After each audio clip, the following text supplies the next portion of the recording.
ہے کہ دوران نماز 2 یا 3 دفعہ کھجلی کر لی تو اس سے نماز ٹوٹے گی یا نہیں ٹوٹے گی؟ پہلے اس بات کو سمجھ لیں، حدیثوں وغیرہ میں کہیں ایسی کوئی بات آپ کو نظر نہیں آئے گی. یہ فقہا کا اپنا ایک اجتہاد ہے، اور وہ اجتہاد معمولی نہیں ہوتا ہے. میں معمولی کہنے کی کوشش نہیں کر رہا ہوں. اولی الامر منکم کی ابھی میں نے تشریحات آپ کو بیان کی. اصل مسئلہ کیا ہے کہ نماز میں کوئی بھی ایسا فعل کرنا، کوئی بھی ایسا کام کرنا کہ اگر کوئی دور سے اس نمازی کو دیکھے تو یقین کر لے کہ نماز میں نہیں، اسے کہتے ہیں عمل کثیر، بڑا عمل، اور اس سے نماز ٹوٹ جاتی ہے. جیسے میں موبائل جیب سے نکالوں دوران نماز، نکال کے دونوں ہاتھوں سے اس کو کر کے پھر جیب میں رکھوں. اب جب تک میں دونوں ہاتھوں سے کر رہا ہوں کوئی بھی دیکھے گا کہ یہ نماز میں نہیں، اسے عمل کثیر کہتے ہیں جو نماز کے فساد کا سبب بنتا ہے. اور اگر میں کوئی نماز میں ایسی حرکت کروں جو نماز کی اصلاح وغیرہ کی نہیں ہے، لیکن دور سے دیکھنے والا یہ یقین نہ کرے کہ نماز میں نہیں، بلکہ شبہ شاید ہو شاید نہیں، جیسے ہاتھ یوں نکالا موبائل، ایک ہاتھ سے بند کر رہے ہوتے ہیں، بعد وقت رنگ ٹون بن جاتی ہے، بند کر کے اسے رکھ لیا، اب دور سے دیکھنے والا شبہ میں رہے گا نماز میں ہے کہ نہیں، اسے عمل قلیل کہتے ہیں. اور اس سے نماز فاسد نہیں ہوتی. اگر اس صحیح ضرورت کے تحت ہے تو مکروہ بھی نہیں ہوگی، ورنہ تھوڑی سی کراہت پیدا ہوتی ہے.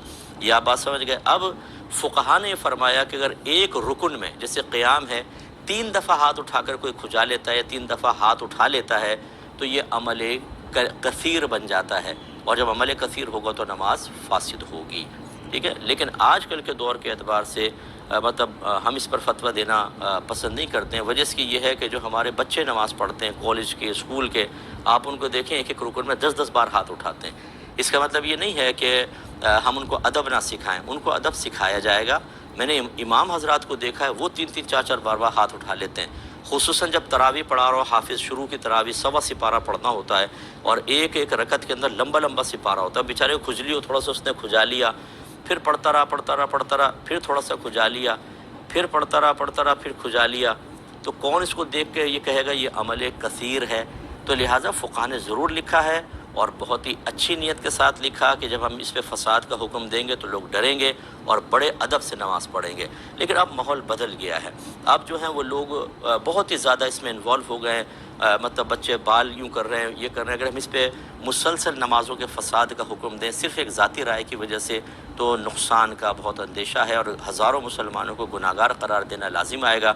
اور یہ فقہا کی عادت کریمہ جاری و ساری ہے کہ جب وہ ایک اجتہاداً کوئی حکم بیان فرماتے ہیں اور اس کے خلاف بہت زیادہ معاشرے میں مطلب اس کے خلاف عام ہو جاتا ہے، تو اپنی رائے کو واپس لے کے نرمی پیدا کرتے ہیں.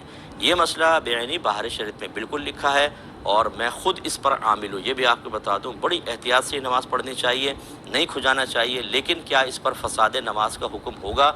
یہ مطلب یہ آج کل اس پہ غور و تفکر کرنا چاہیے.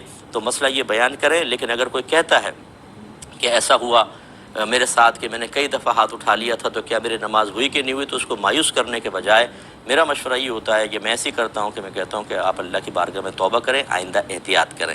تو اس قسم کے مسائل میں جو اجتہاداً بیان کیے گئے، اور اس کی اصل وہی ہے کہ کیا عمل کثیر بنتا ہے یا نہیں، اور عمل کثیر کی آپ تعریف دیکھ لیں.